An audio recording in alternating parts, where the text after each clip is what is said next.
por aí não. Porque olha,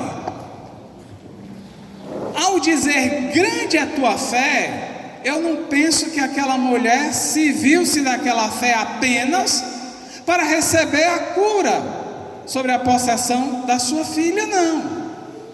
Porque essa afirmação de grande fé é a mesma afirmação que Jesus faz a um coxo que foi levado para ele no leito por seus amigos, e quando viu Jesus a cena, disse: rapaz, que grande fé vocês têm, perdoados-te são os teus pecados.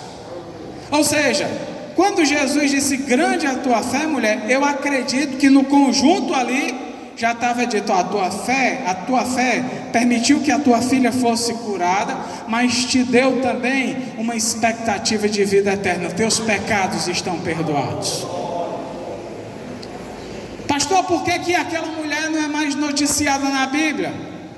Não é o suficiente nessa história grandiosa? Para mim, meus irmãos, essa história é tão consistente que eu não duvido de aquela mulher ter ido para o seu túmulo de morte com a fé guardada no seu coração. Para mim é o suficiente. Para mim é o suficiente, porque Jesus sabia que quando a fé naquele tempo entrava no coração do homem, ela entrava e não saía não. Tanto é que Jesus, meus irmãos, tinha predisposição a criar instrumentos de evangelização sem ainda o Pentecoste ter vindo. O endemoniado gadareno, quando foi curado, quis ir com Jesus, quis seguir, mas Jesus disse: não, a obra de Deus na tua vida começa agora, mas tu não vai comigo não. Vai para os teus e anuncia tudo quanto Deus te fez. Ele sabia que aquela fé daquele homem, irmãos, tinha consistência, não voltava atrás não. Aleluia. E o homem foi e anunciou, e eu creio que ele ganhou muitas almas para Jesus. Pastor, e a história dele não foi mais contada? Precisa. Depois de você ver Jesus confiar a ida dele embora, a gente pensa que as pessoas que ficaram apegadas a Jesus é que guardaram a fé. Não. Pessoas como a mulher cirofenícia, como o endemoniado gadareno, eu creio, irmãos, guardaram a fé até o último suspiro de suas vidas, e foram fiéis a Deus, porque Deus fez uma obra de transformação na vida deles tão tremenda, que eles disseram: eu não largo mais desse Senhor, não largo. Aleluia. Quando a igreja se expandiu, ele disse: opa, eu não recebi a mensagem de vocês não, recebi direto do homem. Vou me congregar aí com vocês, quero receber mais do que o que eu recebi naquele momento. E foi instruída na igreja, foi instruída. Mas a questão, irmãos, abrindo um parêntese aqui, que muitas mentes brilhantes acreditam que Jesus, com essa mulher cirofenícia, estava agindo com preconceito. Jesus foi preconceituoso, demonstrando o patriarcalismo que existia entre os judeus, essa ideia ultrapassada que hoje ainda tentam manter. Percebam, meus irmãos, que não é uma afronta simplesmente ao Filho de Deus, não. É uma falácia que tenta desqualificar a pedra angular que foi posta como a principal de toda a estrutura da igreja. A nossa estrutura não está fincada num papa, nesse pastor miserável aqui, não. Tá não. A nossa fé está fincada na rocha inabalável.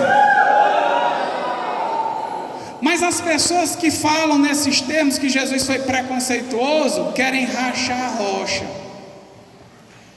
O problema, irmãos, é que eles batem na rocha com martelinho, que não tira nem pó da rocha, olha. Mas eles fazem.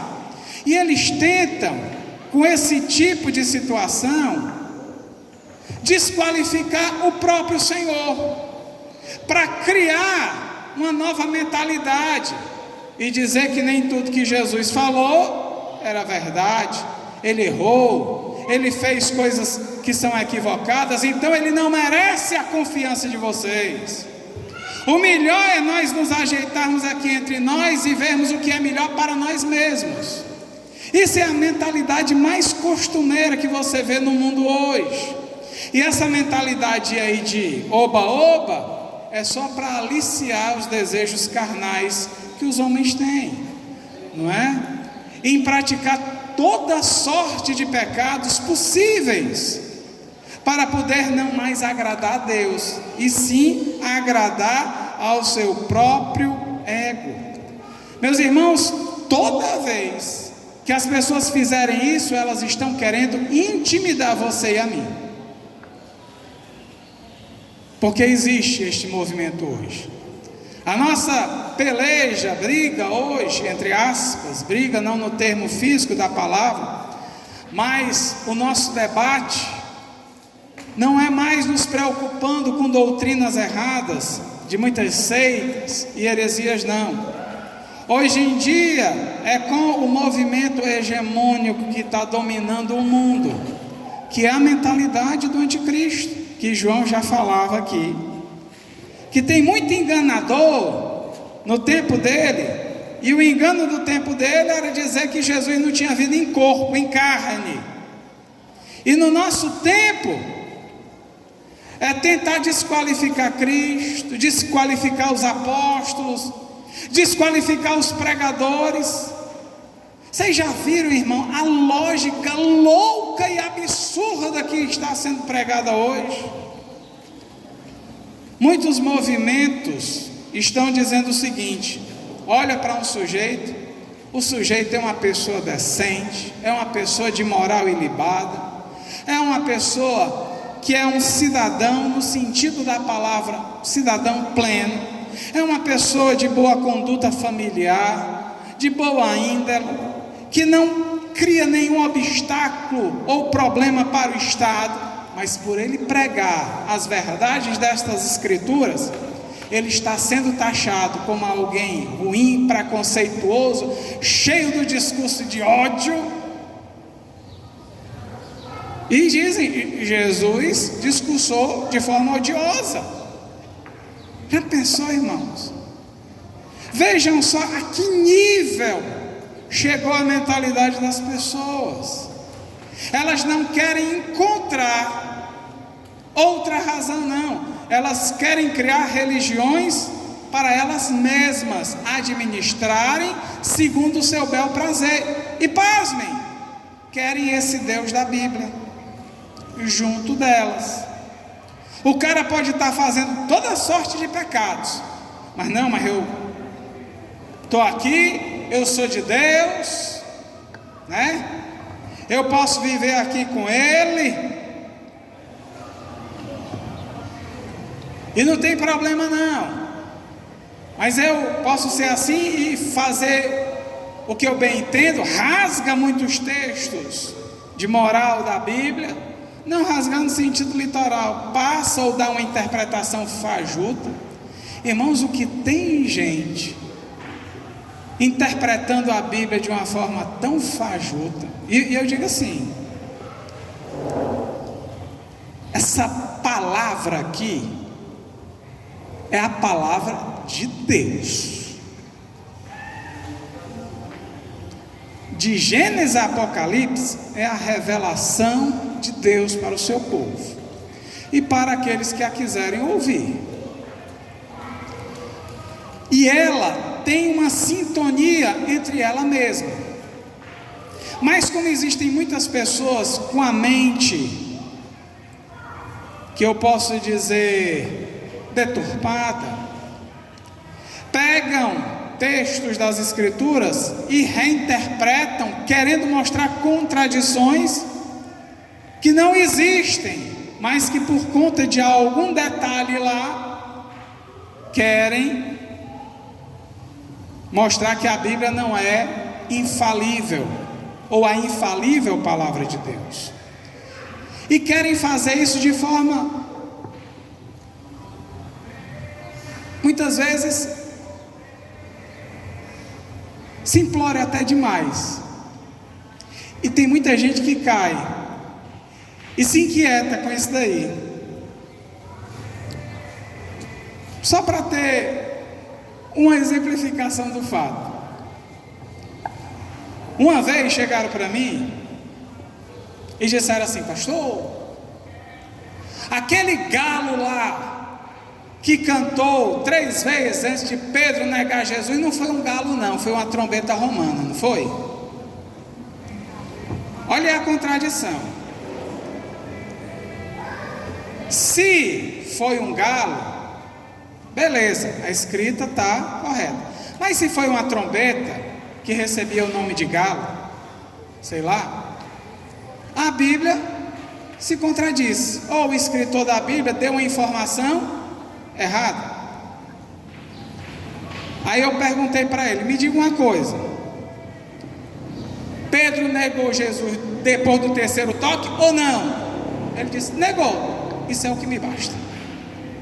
Se foi o galo, se foi a trombeta, eu sei que teve 3 toques lá, que fez com que Pedro soubesse. Depois do 3º toque, eu neguei. Pronto, acabou-se. Se foi de um jeito ou de outro, está dito. E o que me importa saber é a história como foi de fato ali, com respeito ao Pedro. Mas pastor, eu não quero saber, irmão. Se o que estava em causa era a negação de Pedro, se eu quero saber se era corneta, se era galo, para mim tanto faz. Eu sei que Deus poderia agir pelo galo, pela corneta, como o pastor Glauco diz de vez em quando, né? A Bíblia diz que um grande peixe engoliu Jonas. Mas se fosse Jonas que tivesse engolido o grande peixe, e a Bíblia estivesse dizendo, a gente acreditava. Mas como é que pode, pastor? Deus dá um jeito dele, se ele tivesse dado isso. Não é não? As pessoas querem encontrar respaldo na Bíblia para mostrar contradições. Esta é a palavra de Deus, irmãos, é sagrada. E eu digo mais, ela é tão sagrada que ela não impõe a obrigação de fazer ou de trazer prejuízo para ninguém. Ela só traz bênção. Ela só traz bênção. Para nós, principalmente, crentes anabatistas, ela só traz bênção e a gente redistribui as bênçãos. O crente anabatista é abençoado ou não é? É ou não é? Rapaz, é ou não é? Eu creio. Aí chega aqui um camarada que tô com raiva de você, vou bater em você, vou acabar com a tua vida. O crente vai dizer: vou armar, hein? Pode rir que eu também dou em tu. O que é que ele vai fazer? Abençoai. Seja abençoado a sua vida. Faça conforme a vontade de Deus, porque a Bíblia diz o quê? Abençoai os que vos perseguem. Abençoai os que vos perseguem. Não faça como a irmãzinha que rendeu o revólver e teve um problema com o carroceiro, não, e quis dar um tiro nele. Diga o que a palavra de Deus ensina a dizer. Abençoai os que vos perseguem. Meus irmãos, quando alguém tem os seus pecados perdoados, não tem o que dizer de contrário. Veja só, aquela mulher que recebeu de Jesus ali, eu creio, ela recebeu favor, recebeu não? Jesus favoreceu a ela, deu o dom de Deus para ela. Jesus teve misericórdia dela, não teve não? Teve compaixão da vida dela. E Jesus disse: vai mulher, a tua filha está curada. Jesus disse naquele momento: a tua filha está curada agora. Ela não voltou desesperada, querendo ver se a filha estava curada, não. Ela voltou em paz. E creio eu que ela vinha dizendo: se ele disse que ela está curada, é porque ela está. Quando chegou lá, disse: a menina está curada. Que horas foi? Foi no tal. Aí ela disse: foi na hora que ele disse. Vale a pena ou não vale? Irmãos, olhe o que essa história dessa irmã tem para nós. É a profundeza da experiência que ela viveu.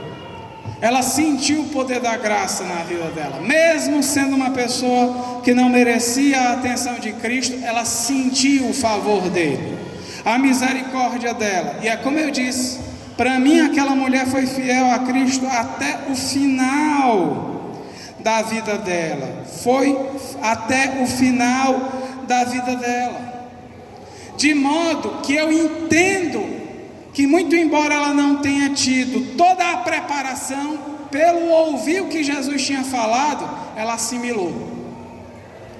E ela disse: eu vou ter uma experiência com esse homem. E teve uma profunda experiência de perdão. E João, lá na primeira epístola, agora eu vou ler o texto todo, e talvez seja o que eu gostaria de dizer nessa manhã, é o que eu vou começar a dizer agora. No capítulo 1 da primeira epístola de João, no verso de número 9, João disse assim: se confessarmos os nossos pecados, Ele é fiel e justo para nos perdoar os pecados e nos purificar de toda a injustiça. Aquela mulher sentiu o peso do perdão em sua vida. Aquela mulher sentiu-se amparada e resguardada pelo Senhor. Ela sentiu que aquele perdão, porque, irmãos, como eu disse, grande é a tua fé, ali é o presente, pomposo, dentro estava tudo mais lá, que a gente pode elencar aqui segundo as Escrituras. Ela pôde sentir, e aquele perdão dela é onde eu quero chegar, foi a motivação para ela viver uma nova vida em Cristo Jesus. Se você tem dificuldade de ter santidade na sua vida, lembre-se que o sangue de Jesus te purificou de todo o pecado e te encorajou a viver uma nova vida em Cristo, não sujeito mais aos vícios, aos pecados, aos deleites, a toda sorte de impiedade, porque o sangue de Jesus nos purifica. Ele nos torna, como eu disse, nova criatura. Ele dá um novo referencial. Ele enche o nosso coração de paz. Ele traz uma transformação. A Bíblia Sagrada diz que o termo em grego para usar isso é metanoia. É uma mudança de mente radical. É tão radical que a sensação que a gente tem é de não querer mais gostar do que o que gostava antes, e passa a gostar daquilo que Deus oferece para nós. Essa experiência é uma experiência cotidiana, diária, e vai ser e deve ser uma crescente na nossa vida. A consciência, preste atenção, o sangue de Jesus me purifica de todo o pecado, e Ele me purifica. Se você tem consciência de que pecou e confessa o seu pecado a Ele, o sangue de Jesus te purifica de todo o pecado. É claro que eu não estou dizendo isso para você achar que o pecado é uma normalidade na vida do crente, não. O pecado não é uma normalidade, é uma anormalidade. É algo que é possível, mas que não é desejado. É algo que pode acontecer, mas vem como um acidente. Não é algo que deve ser ambicionado, mas é algo que deve ser deixado de lado. Paulo, o apóstolo, disse o seguinte para nos encorajar: olha, vocês já estão lavados no sangue de Jesus, parafraseando aqui com João, e o pecado não terá mais domínio sobre você. Aleluia. Porque vejam só, irmãos, qual é a lógica da doutrinação apostólica de Paulo? É você entender que o pecado lhe escraviza. O pecado lhe domina. O pecado passa a reger a sua vida para não satisfazer os anseios divinos. O pecado provoca em você um olhar direcionado para cá e esquecimento do olhar para cima. Paulo disse: olha, sintam a paz de Deus pela purificação do sangue, porque vocês não precisam retornar para a vida velha, vocês já têm a nova vida. Ele não tem domínio, ele não consegue mais agir. Se você pecar, qual é o grande transtorno que imediatamente você sente? É a tristeza espiritual. É aquela tristeza que vem e aí preenche o seu coração. E aí você fica triste, encabrunhado. Não precisa correr para o pastor para confessar, não. Senão, quando o caso é público, para que a gente possa entender qual foi a dinâmica do pecado e remediar com a melhor forma possível, tanto para quem pecou, como para a repercussão do evangelho, como para a igreja como um todo. A gente não faz nada, meus irmãos, impulsivamente. A gente tem que pensar, orar e orientar junto. Mas se pecou e a tristeza bate, dobre os seus joelhos, confesse o seu pecado a Deus. E hoje, irmãos, a gente vive, mais uma vez, um período em que os pecados secretos se multiplicaram. Hoje, as pessoas até nem pecam de forma pública, porque sabem da humilhação que podem passar, do xingamento que podem receber, das retaliações que podem vivenciar. Mas hoje a gente está cercado por pecados secretos. E sabem por quê, irmãos? Por causa da má administração disso daqui. Isso aqui é bom? Maravilhoso. Se você fizer bom uso. Pastor, você faz bom uso? Faço. Procuro fazer o melhor bom uso possível. E não aceito que façam um mau uso dele para mim, não.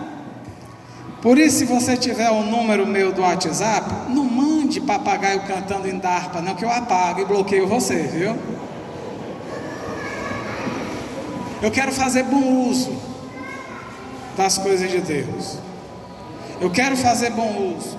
Mas isso daqui está sendo utilizado para mau uso, para os pecados secretos, né? O quarto, que era para ser um local de intimidade com Deus, virou um local de intimidade com o pecado secreto e particular.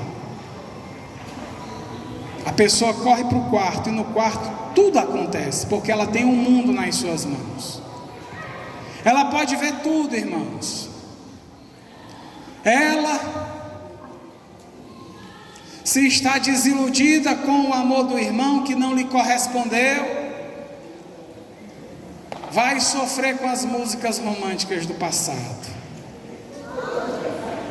As músicas românticas do passado fazem você sofrer. Total eclipse do coração. Você já viu essa música? Sujeito lá sofrendo os maus do amor, vai ouvir música para sofrer ainda mais. Vai lá, tem muita vontade que na igreja os pastores façam inovação. Bote gente, chega pastor Glauco. Se eu fosse mais corajoso, eu chegava para o pastor Glauco e dizia: pastor, bora botar uns irmãos dançando lá em cima. Aí fica vendo uns doidinhos dançando uma música meia doida, né? e quer ser igual a eles. Tem gente que cria uma identidade secreta, não quer ser identificado, aí cria uma identidade não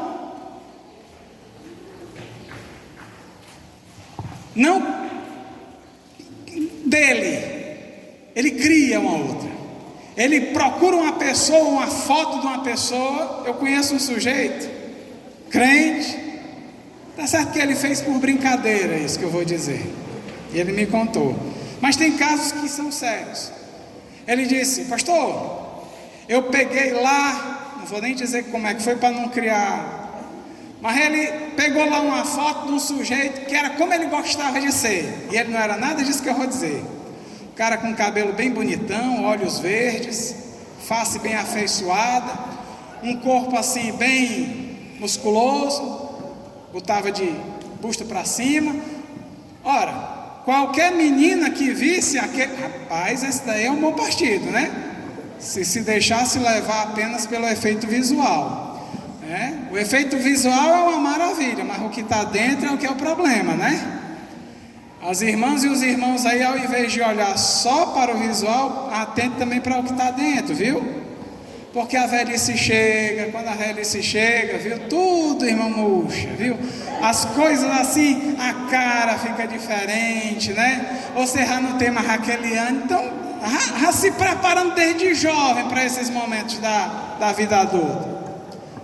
Mas o sujeito cria uma identidade para enganar, e essas coisas iniciais daqui a pouco enveredam para lados mais problemáticos, né?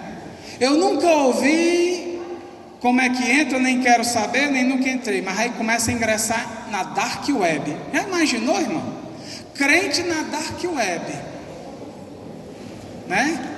Web negra, ou a web das trevas, vamos traduzir assim. Se ele fosse tão criativo, né, ele poderia criar a web das luzes, né, ou da luz. Ao invés de ficar refletindo a luz pela internet, dando bom testemunho, ele vai procurar as trevas. Nas trevas não existe coisa boa não, irmão. Eu já vi crente querendo entrar de gume. Se preocupe com a outra coisa, vá procurar uma lavagem de roupa, vá. Ao invés de você ficar... Mas, irmão, não é para mulher não, lavagem de roupa, é para homem também. E o mais sério é a questão sexual. Tem muita gente, irmãos, apegado pelo celular a questões sexuais. Visita o mundo afora, vê inúmeras cenas, vê inúmeros vídeos, se depara com determinados problemas que são terríveis. E a Bíblia Sagrada diz que a gente deve se abster de toda forma de prostituição, toda forma de fornicação, tudo aquilo que não é compatível, meus irmãos, com a conservação da pureza do nosso coração, deve ser negado, deve ser negado. Aquela mulher, meus irmãos, não tinha internet, não tinha essas coisas que a gente aqui enumerou, mas eu creio que ela tinha consciência e a convicção do perdão para nortear sua vida no caminho da purificação. Eu creio que aquela mulher não queria outra coisa. Eu quero é ser santa, eu quero é ser pura. E a instrução bíblica, muito embora os apóstolos não utilizem, sede santos constantemente, mas na Bíblia, toda vez, ou na maioria das vezes, que algum dos apóstolos abre a epístola, ele geralmente, mas Paulo usa assim, aos santos que estão ali, aos santos que estão acolá, aos santos daquela região. Por que Paulo usa o termo? Porque ele está crendo que ali esses santos são aqueles que foram lavados, remidos pelo sangue de Jesus e que estão purificados no seu coração, vivendo a purificação. Ora, irmãos, essa mentalidade da mulher deve ser a mesma que deve nortear as nossas vidas. Se a gente não tiver isso, a consciência do perdão, nada vai valer a pena. A fé não vale a pena para você não. Se você está aqui porque não tem para onde ir, não é esse o objetivo de estar aqui. Porque se você estiver aqui com essa razão, você está perdendo tempo, você não vai encontrar o que quer. Pastor, você está me expulsando? Estou apenas sendo realista com você mesmo. Não estou querendo enganar ninguém, mas se alguém quer estar aqui para buscar as coisas de Deus, coisas extraordinárias acontecem. Inclusive essa mudança radical, por querer ser puro, por querer ser santo. Rapaz, eu quero ser santo, por que que o mundo não me aceita do jeito que eu quero ser? Você quer ser santo, você quer ter uma roupa bem aqui, por que que o mundo não quer aceitar você como é? Porque isso incomoda, porque isso ofusca, cria nele uma expectativa de juízo. E eles querem calar você porque é alguém diferente, que está inquietando a vida dele. É muito fácil resolver esse problema. Pastor, já sei, olha para as igrejas liberais que eles estão... Não, senhor, igreja liberal não é referencial para ninguém. Se ele está incomodado, ele aceite Jesus e passa a viver como a gente vive. E passe a desfrutar desse prazer e do desejo de abnegação, porque todo crente que quer ser purificado, ele tem o desejo de abnegação. Custe o que custar, pese o que pesar na vida dele, ele tem desejo de alterar, ainda que sofra no seu coração, ele vai se dedicar com força, com tudo. Apesar da força, a graça de Deus favorece a gente. Você não está sozinho não. A graça de Deus lhe empolga, e eu gosto de dizer isso. A graça de Cristo, meus irmãos, faz a gente sorrir em meio à tristeza. A graça de Cristo faz você esquecer a fome na hora que você está passando necessidade. A graça de Cristo, meus irmãos, faz você ter esperança quando você está desempregado. Quando tudo não dá certo, você sabe que Deus vai conservar você até o fim, até o dia que Ele quiser que você fique. Ou seja, com Deus nada falha, com Ele nunca falha. A gente precisa guardar esse sentimento, meus irmãos, e entender que há prazer na vida espiritual de Cristo. Afinal de contas, por que que os apóstolos se alegravam? Porque eles eram perseguidos por causa do nome de Jesus, porque eles tinham prazer na graça de Deus. Cristo estava distante, mas eles estavam sofrendo aqui, mas eles sofriam por amor a Cristo e sentiam o favor de Deus maior sobre as suas vidas. É isso que eu estou dizendo. Quanto mais sofrimento, mais a graça de Cristo está presente. Quanto menor sofrimento, menor a graça de Cristo será sobre você. Quanto maior o desafio, maior a graça de Cristo será com você. E eu digo, para as grandes coisas, meus irmãos, que vêm contra nós, para Deus, Ele reage espiritualmente contra elas com coisinhas. Quem foi que desafiou o povo israelita e o povo se acovardou? Golias, um homem que dava medo. Nessa altura aí, 3 metros, quase 4 metros de altura aí. Pastor, você não tinha medo de um homem dessa altura não? Claro, falando da linguagem humana, eu vou ter. Ou você não tem? Principalmente acaba desse daí vindo bater na gente. Mas se eu vou na força do Senhor, o medo desaparece. Aí, como o homem, o desafio do mundo era tão prepotente diante do povo de Deus, Deus manda Davi, um brochote reto, cabelo ruivo, diferente, à exceção de todo o povo. E aí, Senhor, como é que eu vou lutar? Saul tem que botar aqui a armadura no homem. A armadura não encaixou, a armadura do mundo não encaixa não. Não queira lutar a luta contra o mundo com armas desse mundo, não, irmãos. Lute com armas espirituais. é com armas espirituais. Aleluia. Davi ficou ali meio engasgado não, ficou meio ali engolido pela armadura e disse: eu não quero isso não, e vou aqui do jeito que eu sempre vou, para o meu dia a dia, enfrentando como enfrento as coisas todo dia. Ele não viu se era um leão, se era um urso, se era um lagarto grande ou se era um gigante. Ele foi como ele foi para o dia de trabalho normal, sem medo, sem angústia no coração. Para ele era normal encarar aquilo daquele jeito. A arma dele, uma funda, algo próximo ao estilingue, ou a baladeira da gente, e 5 pedrinhas, seixo de rio, pequenininha, que ele usava, sabe para quê? Para afugentar os animais que queriam abocanhar as ovelhinhas dele. Pedrinha de rio, uma pedrinha de nada, diante de um gigante daquele, não fazia nem cosca, irmãos.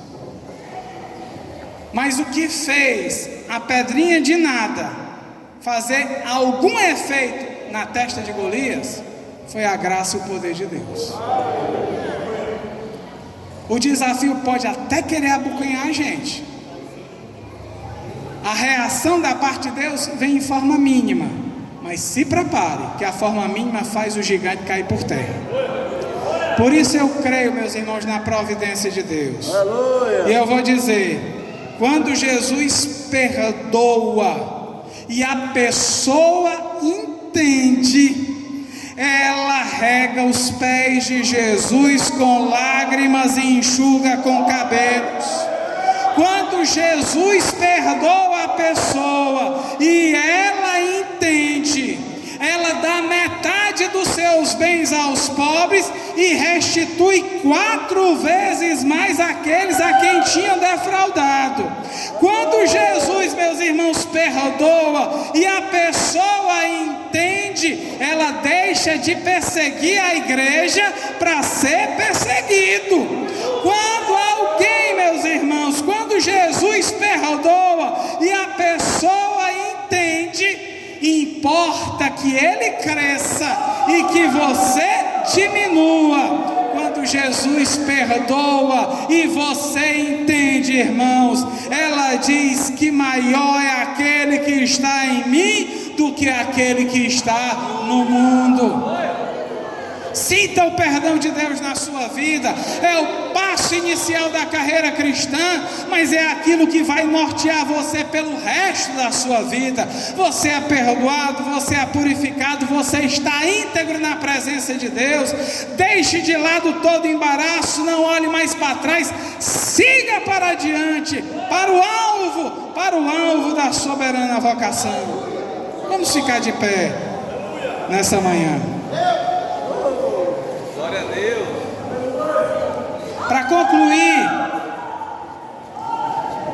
Para concluir, 2 citações eu gostaria de ler.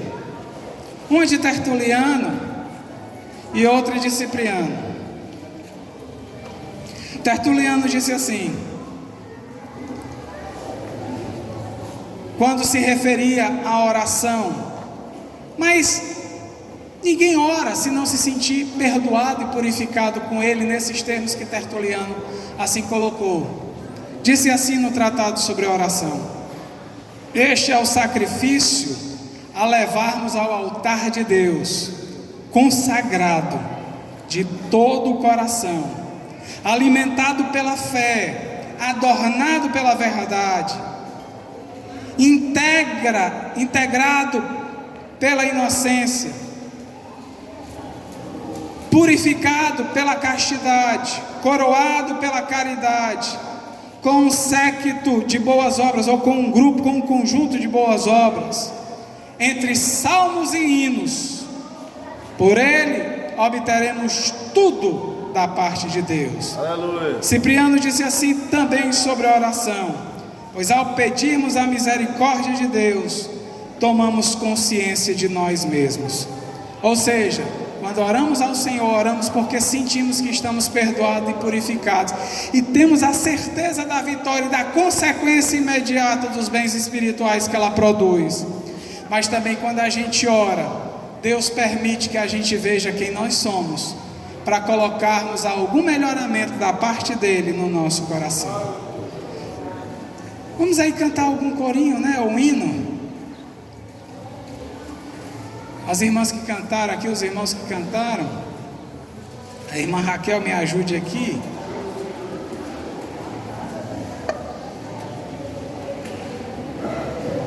Para nós cantarmos.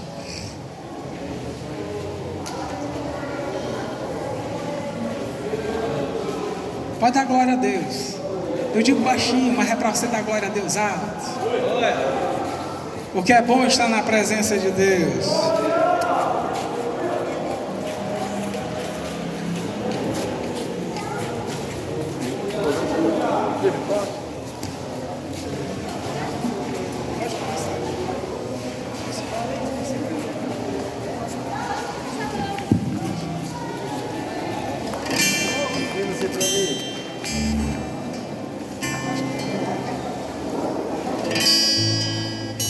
Amém. Vamos adorar o Senhor. Glória a Deus.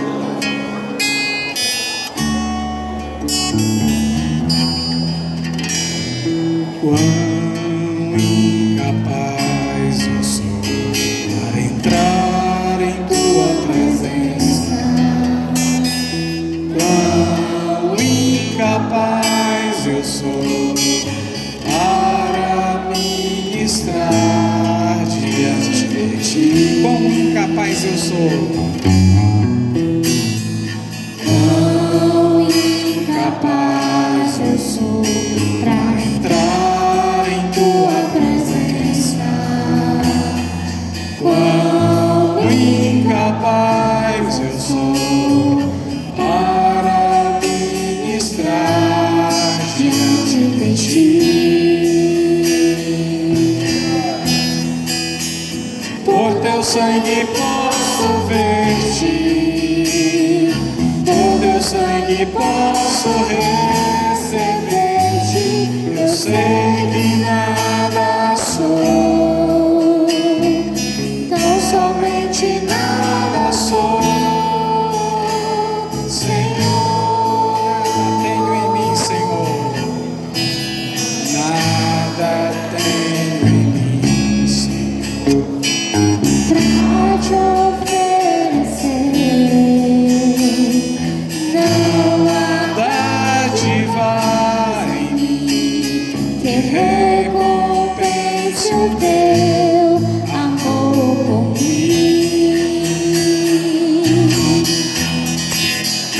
por teu sangue posso ver-te, Por teu sangue posso receber-te.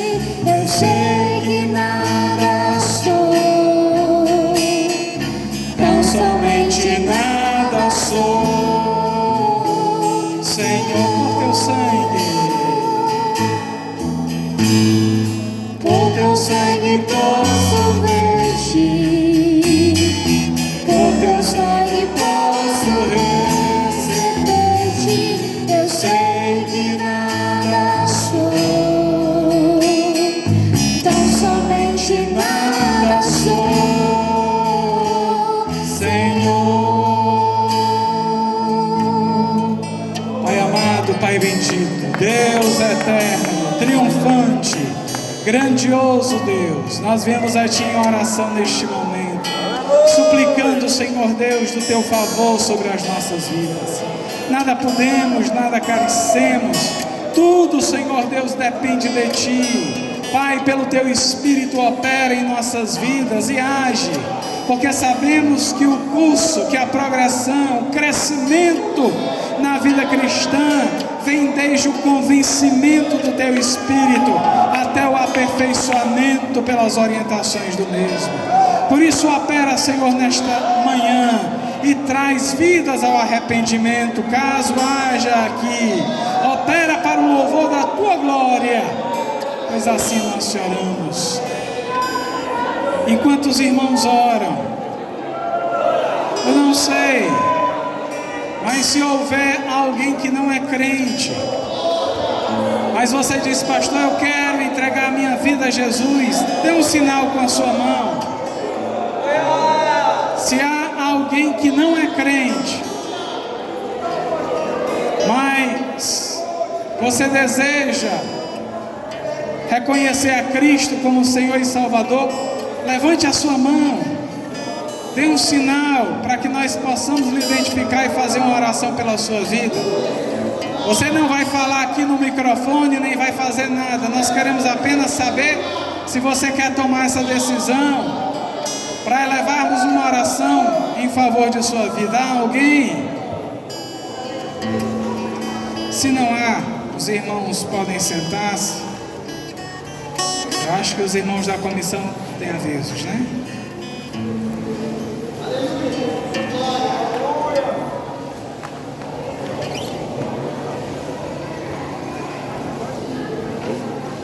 Amém. Irmãos, aqui só mais um aviso, certo? Mas aqui é só outra observação que eu quero passar aqui aos irmãos. Os irmãos podem perceber que tem uns gelagos ali, eu acredito que é uns 4 ou 5 gelagos. A escola não tem bebedouro, então a comissão ela procurou a solução que foi trazer os gelagos, certo? Para que os irmãos, né, possam ali estar tomando água. O que acontece, irmãos? É que os gelagos não é da comissão, certo? Não pertence à comissão, são geláguas que foram emprestados, tá? Para que os irmãos pudessem ali estar tomando água. O problema, irmãos, não é o tomar a água, mas são às vezes as pessoas que vão tomar água e os irmãos sabem que é sensível no momento que você aperta e pode danificar o gelágo que não é da comissão. Então os irmãos sabem que ali tem dito assim, use com cuidado. Mas as pessoas olham e parece que tanto faz, tanto fez. Então, irmãos, o que acontece? Vai crianças, e como teve casos que a gente presenciou, a criança vai com tudo, pressiona o gelado e o frio, e se danificar, e se quebrar, né? Pode quebrar um, depois pode quebrar outro, e aqui, irmãos, nós não temos nenhum bebedouro da escola. Então, o que é que nós pedimos aos pais? Mais uma vez, aos pais. Ensine o seu filho lá, apertar no botãozinho, ou acompanhe a ele, para ele encher a garrafinha, tá certo? Ou no momento que ele estiver ali tomando água. Porque se danificar, irmãos, como é que a comissão, certo, vai saber quem foi que danificou o que não é da comissão? E aí vai sobrar para quem? Para a comissão pagar algo que não é nosso. Se a comissão identificar quem danificou, aí vamos conversar com a pessoa para ajudar lá a pagar. Então a gente pedimos mais uma vez aos pais, não deixe seus filhos ir soltos e lá de uma vez não, vá, acompanhe o seu filho, ensine o seu filho ali tirar mexer no bebedouro, né, na garrafinha, no copo, acompanhe, irmãos, porque se danificar vai prejudicar aos demais que precisam ali do gelágua, certo, para tomar água. Então a gente pede essa atenção, essa orientação aos irmãos. Outra coisa também, irmãos, o irmão Rafael Pires me lembrou ontem e eu acabei esquecendo. Os irmãos podem ver aqui, nesse percurso que os irmãos saem, certo, essa rampa, devido à chuva, certo, irmãos, ela está escorregadia. Pedimos aos irmãos, cuidado no momento que você for descer ali para não escorregar, ou até mesmo se você quiser desviar o caminho, passar por outro caminho, não há nenhum problema, certo? Principalmente irmãos, né, idosos, tá, irmãos, que possam até ir acompanhados, para que caso não aconteça um acidente, ou até você mesmo, certo? Prestar atenção e ali não escorregar para não ter um problema maior, né? Então a gente pede essas orientações aos irmãos, tá certo? Para que evitem, né, esses problemas, que tenhamos cuidado principalmente com o que não é nosso, que é o emprestados, principalmente o gelágua. Então acompanhe os seus filhos no momento de tirar água e o percurso aqui para não causar nenhum acidente, tá, irmãos? Então o culto já está encerrado e que Deus abençoe os irmãos.